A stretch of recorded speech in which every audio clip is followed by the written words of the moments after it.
So hello everyone. तो क्या आप भी इंग्लिश सीखना चाहते हो लेकिन डरते हो कि मैं कैसे सीख पाऊंगा?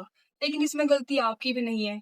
हमें स्कूल टाइम में टेंसेस, प्रेपोजिशन, एडवर्ब इन सब में उलझा कर रख देते थे।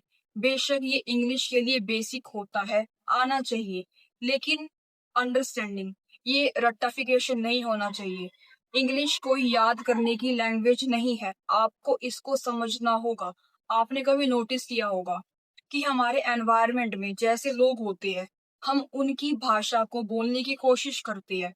मान लीजिए आपके कोई फ्रेंड सर्कल होगा, वहां पे हिंदी बोलते हो, हरियाणवी बोलते हो, उर्दू बोलते हो, तो उनके कुछ वर्ड्स, उनकी कोई ना कोई भाषा आप बोलने का ट्राई करते हो, तो 3-4 दिन के बाद ना आप उनकी कोई ना कोई लैंग्वेज बोलना शुरू कर देते हो। तो वैसे ही इंग्लिश है। इंग्लिश के लिए आपको टेंसेस आने चाहिए, लेकिन आपको उसको याद नहीं करना है।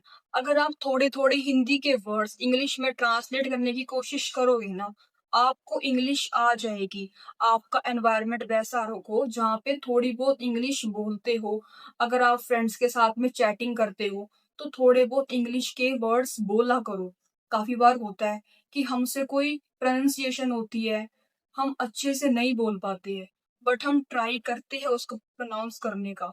बेशक हमसे गलतियाँ होगी, तो आपको उसमें एम्बैरेस फील करने की ज़रूरत नहीं है। हमारी जो नेटिव लैंग्वेज है ना, वो हिंदी है, वो इंग्लिश नहीं है। हम बेशक इसमें इतने ज़्यादा फ्लुएंट नहीं हैं, बट हो जाएगी। कोशिश करने वालों की कभी हार नहीं होती है। अगर आप इसको समझोगे ना, तो ये इतनी भी टफ लैंग्वेज नहीं है। इनफैक्ट कोई भी लैंग्वेज टफ नहीं है। बट उसका वो कहीं न कहीं समझने का तरीका अलग-अलग होता है। तो आप कोशिश करा करो कि अगर आप अकेले बैठे हो, तो थोड़े बहुत हिंदी के वर्ड्स इंग्लिश में ट्रांसलेट किया करो। अगर आपको इतना आ गया ना, तो समझो आपका आधा पड़ाव पार हो गया।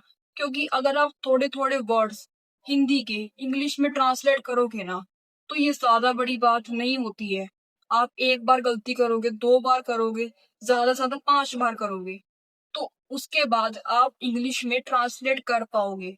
तो आपको इसमें कोई शर्मिंदा होने की ज़रूरत नहीं है। अगर आप फ्रेंड्स के साथ में इंग्लिश बोलने का ट्राई करते हो ना, तो उनको बोला करो कि मैं इंग्लिश सीख रहा हूँ। मुझसे कोई वर्ड्स में गलती हो जाए ना, तो मुझे वो करेक्ट किया करो।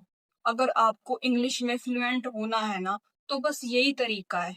क्योंकि ना बचपन में हमें लगता है कि हम सीख लेंगे, हम उसको याद कर लेंगे। लेकिन जैसे-जैसे हम बड़े होते हैं ना, तो कहीं न कहीं हमें समझ में आता है कि हम इसको बोल सकते हैं, लेकिन समझकर, याद करके नहीं। हम अगर फ्रेंड्स के संग चैटिंग करते हैं या हमारे जैसे एनवायरनमेंट के लोग हो गए ना, वैसे ही हमारी भाषा होगी। तो हो सके ना, अपना इंग्लिश बैकग्राउंड रखो। हो सके तो मूवीज़ इंग्लिश देखो, अगर आप देख सको तो। अगर हो सके तो इंग्लिश सॉन्ग सुन लो। इंग्लिश जो भी आप मतलब कुछ भी देखते हो ना, तो हो सके ना वो इंग्लिश में देखा करो। आपके दिमाग में ना वो थोड़े बहुत वर्ड्स बैठ जाएँगे। अगर आपको कोई वर्ड्स का मतलब समझ में नहीं आता है ना, तो गूगल कर लो। आज के टाइम एआई इतना एडवांस है। अगर आप एआई का सही यूज़ करोगे ना, तो एआई अच्छे से आपको इंग्लिश सिखा देगा।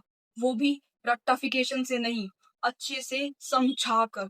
वो ईज़िली आपको एग्ज़ाम्पल देगा, जैसे आपको समझने हैं। तो आप एआई का अच्छे से यूज़ कर सकते हो। आप अपने फ्रेंड्स की हेल्प ले सकते हो। बस याद रखो कि हमारी जो नेटिव लैंग्वेज है, वो हिंदी है, वो इंग्लिश नहीं है। हमसे 1 बार गलती होगी, 2 बार गलती होगी, 3 बार गलती होगी, लेकिन उन गलतियों से आप सुधारो, उन गलतियों से कुछ सीखो। इसमें शर्मिंदगी महसूस करने की इतनी-सी भी ज़रूरत नहीं है। इंग्लिश है, कोई बड़ी बात नहीं है, आप सीख लोगे। ज़्यादा अपने ऊपर स्ट्रेस मत लिया करो, ठीक है? तो आगे से इंग्लिश के थोड़े-थोड़े वर्ड्स ट्रांसलेट किया करो, हिंदी के इंग्लिश में, इंग्लिश के हिंदी में।